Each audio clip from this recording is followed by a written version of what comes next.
Herkese merhabalar. Bugünkü videomda sizler için pastane poğaçası tarifi hazırladım. Evinizdeki az malzemeyle kısa sürede hazırlayabileceğiniz birebir pastane poğaçası lezzetinde çok güzel bir tarif oluyor. Sözü çok uzatmadan hemen detaylarına geçiyorum. Hepinize iyi seyirler dilerim. Poğaçamızın hamuru için 200 mililitrelik bir su bardağıyla 4 su bardağı unu eleyerek tezgahımın üzerine alıyorum. Bu poğaçanın hamurunu tezgah üzerinde hazırladığınızda işiniz daha kolay olacaktır. Şöyle kaseyle elemiş olduğum unun ortasını çukur açıyorum ve sonrasında sırasıyla diğer malzemeleri ekliyorum. Poğaçam için 1 çay bardağı oda ısısında su kullanıyorum. Kesinlikle ılık ya da sıcak su olmasın. Oda ısısında su kullanalım. Burada da 1 paket instant mayam var. Üzerine 1 dolu yemek kaşığı da toz şeker ekliyorum. Ve sonrasında maya ve şeker eriyinceye kadar şöyle bir karıştırarak erimesini sağlıyorum. Maya ve şeker eridikten sonra içerisine 2 tane yumurtanın 1 tane sarısını üzeri için ayırıyorum ve kalan kısmını yine poğaça hamurumun içerisine ekliyorum. Ben bugün poğaçamı katı yağ ile yapacağım. Dilerseniz sizler tereyağı da kullanabilirsiniz. Tariflerimde sürekli bana katı yağda olur mu diye soruyorlar. Ben de sizler için bugün katı yağ ile bu tarifi denemek istedim. Kesinlikle yağınız oda ısısında güzelce yumuşamış olsun. Şimdi yumurtasını da şöyle bir karıştırdıktan sonra böyle kenardan hafif hafif un alarak orta kısımda güzelce hamurumu yoğurmaya başladım. Tuzu en son aşamada ekliyorum. Burada 1,5 tatlı kaşığı tuzum var. Direkt ortasına değil de böyle unlu kısma eklerseniz mayanın da aktifleşmesini engellemez. İlk aşamada hamuru toparlamak zor gibi görünse de şöyle elinize yapışan hamurları temizlerseniz daha kolaylıkla toparlarsınız. Şöyle tezgah üzerinde çekiştirerek elinizin de sıcaklığıyla içindeki katı yağ güzelce eriyecek ve sonrasında una nüfuz ederek kolaylıkla toparlanacaktır. Bu aşama kesinlikle sizin gözünüzü korkutmasın. Videomun başında da söylediğim gibi kullandığınız su mutlaka oda ısısında olsun. Kesinlikle ılık su kullanmayın. Aynı zamanda kullandığınız yağ da yumuşak olunca hamuru toparlamanız daha kolay olacaktır. Bu şekilde tezgah üzerinde çekiştire çekiştire hamurumu yaklaşık 2 dakika boyunca yoğuracağım. Elinize hamur daha sonradan yapışmaya başlarsa da şöyle çok az un ilave ederek yoğurma işlemine devam edebilirsiniz. Ve ben tezgah üzerinde toplamda 2 dakika boyunca yoğurmuş olduğum poğaça hamurumu şöyle yakından da size göstermek istiyorum. Gördüğünüz gibi ele yapışmayan orta sertlikte bir poğaça hamurunuz olacak. Çok fazla un ekleyerek kesinlikle poğaça hamurunu sertleştirmeyin. Şimdi bir kasenin içerisine alacağım ve üzerine kapatarak bu şekilde yarım saat kadar kenarda bekleteceğim. Evet, 30 dakika boyunca beklemiş olan poğaça hamurumu şimdi tekrar tezgahın üzerine alıyorum ve şöyle bir toparladıktan sonra da bezelere ayırıyorum.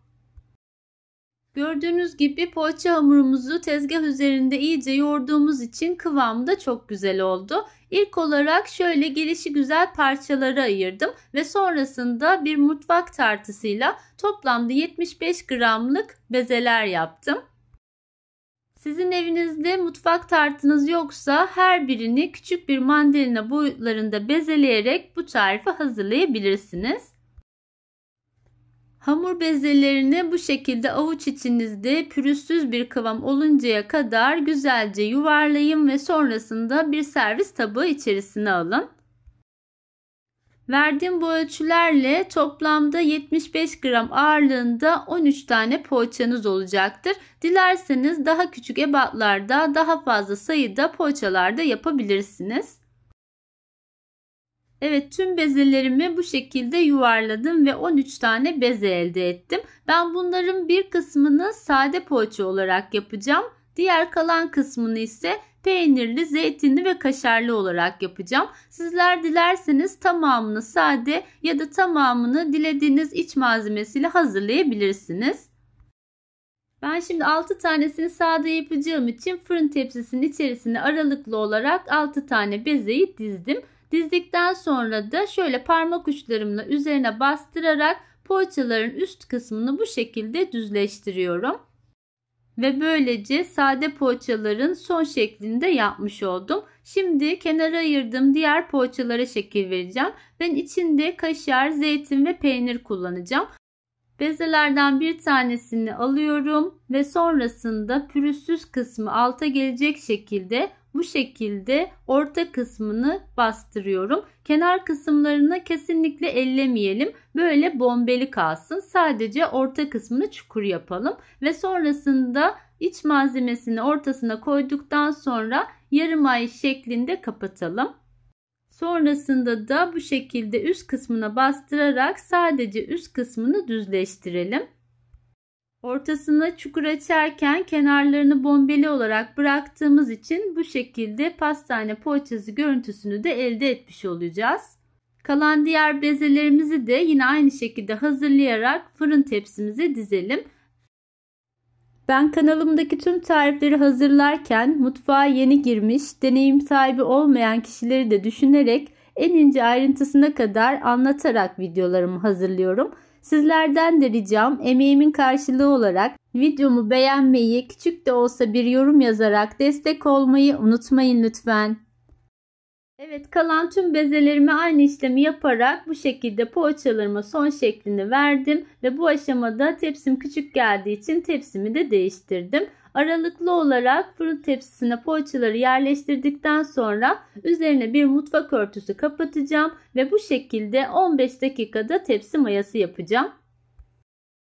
Her poğaça tarifinde mutlaka poğaçalarınıza tepsi mayası yaptırın. Bu sayede poğaçalarınız daha güzel kabaracak ve yumuşacık olacaktır. Şimdi tepsi mayası verdikten sonra üzerine yumurta sarısı sürüyorum. Ve o pastanedeki parlak görünümü elde etmek için de yumurta sarısının içerisine şöyle çay kaşığı ucuyla da biraz kakao ekledim. Kakaoyu da güzelce çırptıktan sonra tüm poğaçalarımın üzerine sürüyorum ve sonrasında da böyle bir hamur kesme kartının ucuyla son şeklini veriyorum. Elinizde bu kart yoksa dilerseniz yemek çatalıyla da yine şekil verebilirsiniz. Böylece de birebir pastane görüntüsünde poğaçalarımız olacaktır. Şimdi hazır olan poğaçalarımı önceden ısıtmış olduğum alt üst ayar 180 derece fırında pişirmeye bırakıyorum. Fırınınızı da mutlaka öncesinde en az 5 dakika açarak ısıtın. Isınmış olan fırına gönderdiğimiz poğaçalar gördüğünüz gibi hemen kabarmaya başladı. Evet, poğaçalarım benim fırınımın ayarına göre alt üst ayarda fansız olarak toplamda 20 dakikada piştiler. Sizler de lütfen kendi fırınınızın ayarına göre kontrollü olarak pişirin. Şöyle ilk sıcaklığı çıkan poğaçalarımı yakından da size göstermek istiyorum. Gördüğünüz gibi birebir pastane poğaçası görüntüsünde aynı zamanda da yumuşacık oldular. Bu tarifi denedikten sonra kesinlikle pastaneden hazır poğaça almayacaksınız. Evinizdeki az malzemeyle kısa sürede hazır olan çok da lezzetli bir poğaça tarifi oluyor. Tarifimi deneyecek olan herkese şimdiden afiyet olsun diyorum. Ve sizlerden ricam videomu faydalı bulduysanız eğer beğenmeyi ve sevdiklerinizle paylaşmayı unutmayın lütfen. Birbirinden lezzetli ve pratik tarifler için takipte kalın lütfen. Başka güzel tariflerde görüşmek üzere. Hoşça kalın.